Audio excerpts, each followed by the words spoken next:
Hello बच्चों, let's see this question and here this question say read the source given below and answer the question that follow। यहाँ पे आपको एक case study दी है, आपको इस सोर्स को पढ़ना है, इस केस स्टडी को पढ़ना है और फिर इस केस स्टडी के बेस पे आपको जो यहाँ पे 4 MCQ फॉर्म में क्वेश्चन दिए हुए हैं आपको उन्हें सॉल्व करना है। ठीक है, तो स्टार्ट करते हैं। बेसिकली इसमें ना क्रॉप के बारे में बताया जाएगा और वो भी रबी क्रॉप के बारे में। ठीक है, तो rabi crops are sown in the winter from October to December. जो रबी क्रॉप है उनको कब बोया जाता है, कब उसको बीज इसके डाले जाते हैं खेतों में, तो अक्टूबर से दिसंबर के बीच में इसको बोया जाता है। And harvested in summer from April to June, और अप्रैल से जून के टाइम पे इसको हार्वेस्ट कर लिया जाता है, यानी कि पूरी तैयार फसल जो होती है उसको काट लिया जाता है। Some of the important rabi crops are wheat, barley, peas, peas मतलब मटर, ग्राम एंड मस्टर्ड। और रबी क्रॉप के अगर हम एग्जाम्पल की बात करें तो वीट है, बार्ले है, पीस है, ग्राम है, मस्टर्ड है, कुछ स्पेशल एग्जाम्पल हैं रबी क्रॉप के। Though these crops are grown in large part of the India, state from north and northwestern parts such as Punjab, Haryana, Himachal Pradesh, Jammu and Kashmir, Uttarakhand and Uttar Pradesh are the important for the production of wheat and other rabi crops। ज़्यादातर जो wheat और रबी crops होती है ना, wheat मतलब गेहूं की खेती, जो कि रबी क्रॉप का एक बहुत इंपॉर्टेंट मेजर पार्ट है।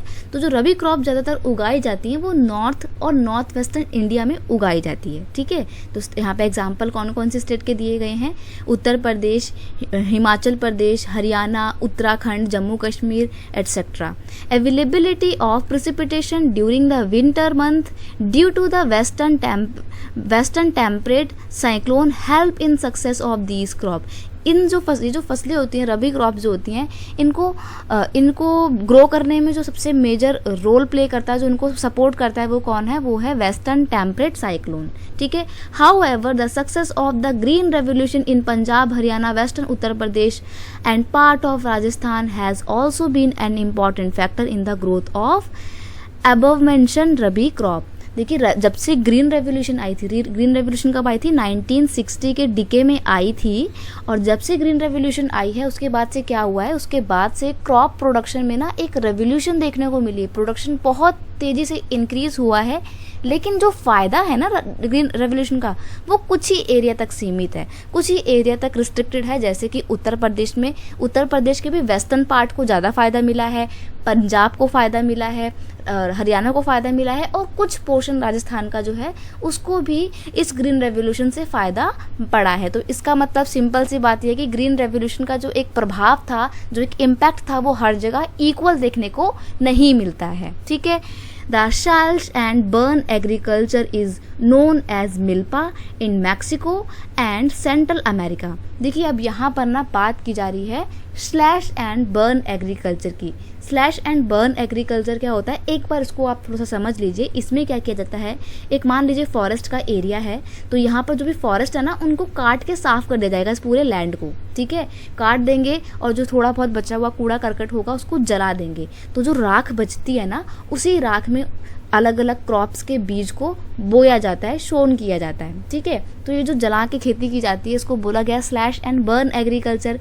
लेकिन इसके ना बहुत सारे नाम है, इसको स्वीडन एग्रीकल्चर भी बोला जाता है। अब नाम कौन कौन से हैं इसके, लोकल नेम की बात करें तो मैक्सिको और सेंट्रल अमेरिका में इसको मिल्पा कहा जाता है, और वेनेजुएला में इसको क्या कहा जाता है, कोनोको कहा जाता है। ब्राज़ील में इसको रोका कहा जाता है। मोसेल्स इसको कहाँ पे कहा जाता है, सेंट्रल अमेरिका में, अफ्रीका में कहा जाता है इसको मोजेल।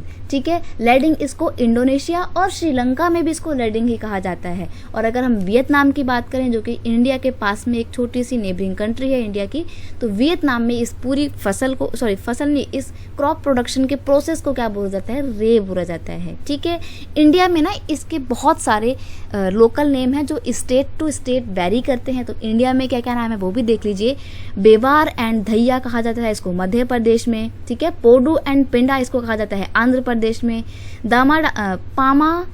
पामा दाबी जो है, और कोमान इसको कहा जाता है, इसको कहा जाता है ब्रिंगा भी कहा जाता है उड़ीसा में। कुमारी इन वेस्टर्न घाट्स का कौन सा एरिया है, जो आपका गुजरात से लेके मुंबई के पास का जो पूरा रीजन है ना इंडिया का, ये वाला पोर्शन जो है ये वेस्टर्न घाट में आता है। तो वेस्टर्न घाट के एरिया में इसको कुमारी कहा जाता है, ठीक है। और इसको वेलार एंड वालतार इसको साउथ ईस्टर्न राजस्थान में कहा जाता है। खाली काइल एंड हिमालयन बेल्ट में इसको कुरवारा कहा जाता है झारखंड में। और झूमिंग in the north eastern region, north eastern region में इसको झूमिंग कहा जाता है। झूमिंग मतलब झूम झूम के खेती की जाती है, इधर उधर घूम घूम के, ठीक है। क्योंकि क्या होता है ना, जो ये बर्न करने के बाद जो साफ किया हुआ एरिया था, यहाँ पे कपल ऑफ ईयर में तो प्रोडक्शन की जाती है, लेकिन जब यहाँ की मिट्टी अपनी फर्टिलिटी को लूज कर देती है तो ये लोग किसी और जगह मूव कर जाते हैं। तो इसलिए थोड़ा सा झूम, इसको झूम प्रोडक्शन भी कहा जाता है, झूम प्रोसेस ऑफ क्रॉप भी कहा जाता है इसको। कहाँ पे? नॉर्थ ईस्टर्न के एरिया में, जो असम और नागालैंड मिजोरम का एरिया है, 7 सिस्टर वाला, राइट। तो अब हमने ये पूरा पढ़ लिया है हमारा केस स्टडी, अब हम करेंगे क्वेश्चन सॉल्व, ठीक है। तो देखते हैं, answer the following MCQ by choosing the most appropriate option. तो देखिए पहला क्वेश्चन है, when rabi crops are sown, rabi crop को कब बोया जाता है? तो इसको कब बोया जाता है? जब विंटर आने वाली होती है, यानी कि अक्टूबर के बाद। तो यहाँ पे आपका ऑप्शन नंबर बी बिल्कुल सही है, अक्टूबर टू नवंबर, ठीक है। तो जून और सितंबर इसलिए नहीं हो सकता क्योंकि उस टाइम पर तो गर्मी हो रही होती है, प्लस पानी बहुत गिर रहा होता है। और जो रबी क्रॉप होती है ना, इसको बहुत ज़्यादा क्वांटिटी में पानी की ज़रूरत नहीं होती है। तो यहाँ पे आपका ना ऑप्शन नंबर बी बिल्कुल सही आंसर है। देखिए मैंने लाइन से लिखते जाती हूँ कौन से क्वेश्चन का क्या आंसर है, ठीक है। तो पहले क्वेश्चन की अगर हम बात करें तो पहले क्वेश्चन का आंसर है आपका ऑप्शन नंबर बी, ठीक है। नेक्स्ट है, identify the name of state which are important for the production of rabi crop. Rabi crop की जो प्रोडक्शन होती है वो किन एरिया में होती है, कौन कौन सी स्टेट में होती है? तो अभी मैंने आपको बताया था कि नॉर्थ इंडिया में होती है, नॉर्थ इंडिया में या नॉर्थ वेस्टर्न इंडिया में। तो यहाँ पे पर्टिकुलर स्टेट के नाम पूछे हैं, ठीक है। तो ऑप्शन है गुजरात और महाराष्ट्र, केरला और उत्तर प्रदेश, पंजाब एंड हरियाणा, या ऑल ऑफ द अबव। देखिए उत्तर प्रदेश में होती है लेकिन केरला में नहीं होती, इसलिए ये आपका ऑप्शन गलत होगा। गुजरात और महाराष्ट्र जो है ये आपके नॉर्थ में बिल्कुल नहीं पड़ते हैं, नॉर्थ वेस्ट में पड़ते हैं, लेकिन यहाँ पर उतना ज़्यादा इसका प्रभाव नहीं होता है, रबी क्रॉप उतनी ज़्यादा नहीं उगाई जाती। तो ये भी ऑप्शन आपका एलिमिनेट हो जाएगा। तो ऑल ऑफ द अबव तो हो ही नहीं सकता।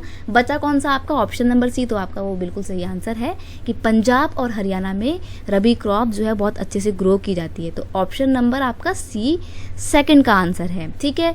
अब देखते हैं question number 3, which environmental factors help in the production of rabi crop. जो रबी क्रॉप की प्रोडक्शन की जाती है उसमें कौन से इन्वायरमेंटल फैक्टर बहुत इंपॉर्टेंट रोल प्ले करते हैं? तो हमने पढ़ा था ना कि विंटर में होने वाली प्रिसिपिटेशन और वेस्टर्न टेम्परेट साइक्लोन, ये रहा इसका आंसर है, ठीक है। तो यहाँ पे देखते हैं ऑप्शन क्या क्या दिए हुए हैं, western temperate cyclone, moderate warm climate, या cold wind flow from north, या moisture in soil. Option number A आपका बिल्कुल सही आंसर है। वेस्टर्न टेम्परेट साइक्लोन जो है इसका बहुत इंपॉर्टेंट इन्वायरमेंटल फैक्टर होता है जो रबी क्रॉप को ग्रो करने में हेल्प करता है। तो थर्ड का आपका ऑप्शन नंबर कौन सा सही है? ऑप्शन नंबर ए इसका सही आंसर है, ठीक है। नेक्स्ट है question number 4, what is the name of slash and burn agriculture in Mexico. जो स्लैश एंड बर्न एग्रीकल्चर थे जिसके मैंने बहुत सारे लोकल नेम अभी आपको यहाँ पे पढ़ाए थे। तो इसमें जो मैक्सिको है, मैक्सिको कंट्री, मैक्सिको में इसका क्या नाम है स्लैश एंड बर्न एग्रीकल्चर का? तो नाम है आपको लेडिंग दिया हुआ है। लेडिंग तो इसको इंडोनेशिया और श्रीलंका में बोला जाता है, पोडो इसको इंडिया में बोला जाता है, कोमान भी इसको इंडिया में बोला जाता है। तो ऑप्शन कौन सा बचा? डी बचा। तो यहाँ पे आपका मिल्पा जो है बिल्कुल सही आंसर है। तो फोर्थ क्वेश्चन का आंसर है आपका ऑप्शन नंबर डी, ठीक है। तो ये आपका हो गया पूरा question solve. I hope you understand it well. Best of luck.